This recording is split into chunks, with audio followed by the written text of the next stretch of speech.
Good morning and welcome to EDPS514. This is just a little welcoming video to let you know a little bit about me, let you know a little bit about what you need to know at the beginning of the course, and just to create a little bit of a electronic relationship with those of you taking the course. I'm really pleased that you've joined me in this venture. This is the first time I've taught an e-class, so I'll be looking for ideas from you. Maybe you've taken other courses and you'd like to share those. But I think that this will be certainly an interesting venture for me, and I hope it will be a wonderful experience for you as well. My name's Janice Wallace. I've been a longtime professor at the University of Alberta, and before that at the University of Western Ontario, and pardon me. And I'm now semi-retired. I did a post-retirement contract, and my plan was to be returning to Edmonton this fall to teach again, but because of some medical issues I haven't been able to do that, so I have to suffer and stay in Victoria over the fall and winter, and that's just the way it is. Somebody's got to do it, and I'm glad it's me. I actually came to Victoria when I was doing my doctorate. I started teaching a course here, and it was actually a gender course, very similar to the one we're going to be doing, and fell in love with the topic, fell in love with the course, and fell in love with the city. So I really am very blessed to be here. But in many ways wish I was there as well, because I miss the contact with students. A little bit about my research interests. As I mentioned, I've had a long-term interest in gender right from the time I did my doctoral research, and I looked at equity employment issues related to some of the policies that were in place in Ontario at the time, and that prompted a long-time interest in looking at historical issues around women teachers, women administrators, and looking at the effects of neoliberalism on the work of administrators, with particular emphasis on women administrators, but certainly men administrators as well.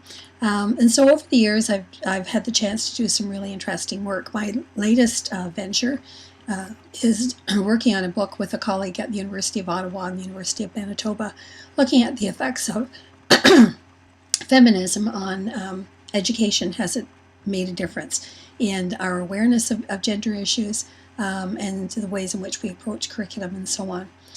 My particular interest, because of some other research I was doing, was in looking at women who have become faculty members in educational administration, and so some of my work is around that as well.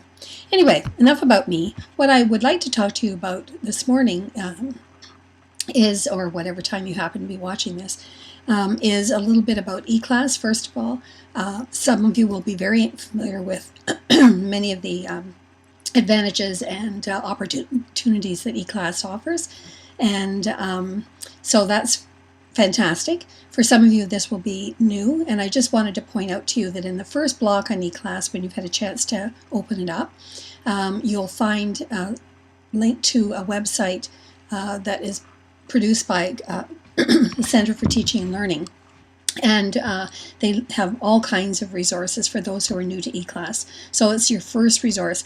Believe me, they know a lot more about it than I do, and so I would suggest that you go there first, and then if you continue to have a problem, then get in touch with me and I'll get in touch with them and see what we can find out. You'll also find on there a copy of the course outline, and the course outline, of course, is going to be important to you throughout the course. Included on the course outline are permanent links to the readings. We'll be doing all of our readings through electronic access. Some are things that I've found on the web. Pardon me. Most are through the library, and so the library has provided permanent links. I would suggest that you download the course outline electronically. It's an easy way to click and get the readings. You can also get them off e-class, but because I'm going to be only opening up the blocks a week ahead, you may want a chance to have a look at the entire readings, maybe scan them a little bit, and so you can do it through the course outline as well. So you've got a couple of options there. As I've sort of alluded to, the blocks are organized, that is, the theme blocks are organized over 2 weeks. In most of the blocks, there will be 3 readings. Some will be much denser than others, and that's just the way academic work is. But the reason I've chosen only 3 readings over 2 weeks, and you may think that's quite enough, is so that you have a chance to have a look at them, so that you and the group that you'll be assigned to for forums each week are going to have an opportunity to talk about these readings together and share ideas. And then one of the assignments is actually 2 of the assignments are related to your work about those readings. So having them over 2 weeks, I'm hoping will give you lots of opportunity to read, think, discuss online, and then do your assignments in a more thoughtful way. The blocks will be available, the theme blocks will be available 1 week prior to the dates that they're assigned. And so that gives me an opportunity to add things along the way, and also to maybe shape it a little bit according to your interests. So I hope that will be helpful. And if I can get them ready a little bit sooner than that, I'll certainly do that. But you can be guaranteed that they'll be there a week before the block starts. There may be other resources that I'll add along with the readings, and one of the resources along the way will be videos like this or PowerPoints with audio that you'll be able to use to provide almost like a little mini lecture about the readings, draw together some of the themes and so on, whatever seems to be important for that couple of weeks.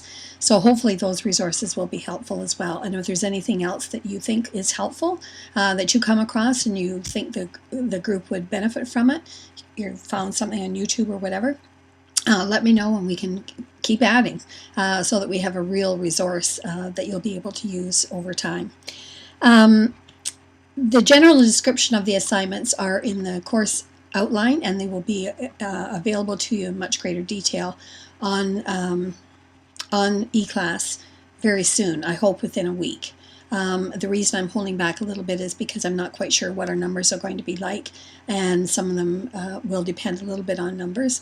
I also want to have a chance to really think through the rubrics and so on, and in light of the experience of the group and your interests and so on. So, so hopefully that should be up within a week or so, and I'll let you know for sure by email. I will be sending out emails to your UAlberta account. So if you don't use that regularly, please make sure that you check it regularly. I will expect that you will have kept up with any of the correspondence. I will try not to inundate you, but I will I will depend on you being able to keep up with that kind of correspondence. One of the issues, of course, in teaching online is that lack of face-to-face. So this is, I suppose, a little way to compensate for that. But there also is a tool, you can develop your profile on eClass with more information about you, and I hope that you'll do that. I won't require that, but I hope that you'll do that because it gives your classmates a chance to get to know a little more about the people that are in the class, a little more about your experience, your interests, whatever you choose to share on your profile. I've done that myself, so if you want to check out my profile, there's a little more information there about me and some of my interests. Since I've retired, semi-retired, I've taken up knitting and walking, of course, because I'm right beside Beacon Hill Park and about 5 minutes from the ocean, so walking is certainly one of the things that I enjoy a great deal, and some other things that are there. So, you know, take this opportunity to get to know one another, and certainly you will in your groups as well. And I'll say more about the groups as our numbers solidify and as we get going with the course. So welcome to EDPS514. If you have any questions, please feel free to get in touch with me. You can do that through eClass, or you can do that by email. And all that information is on the eClass site in the first general information block. So welcome. Glad to have you with us and looking forward to getting to know you better. Take care.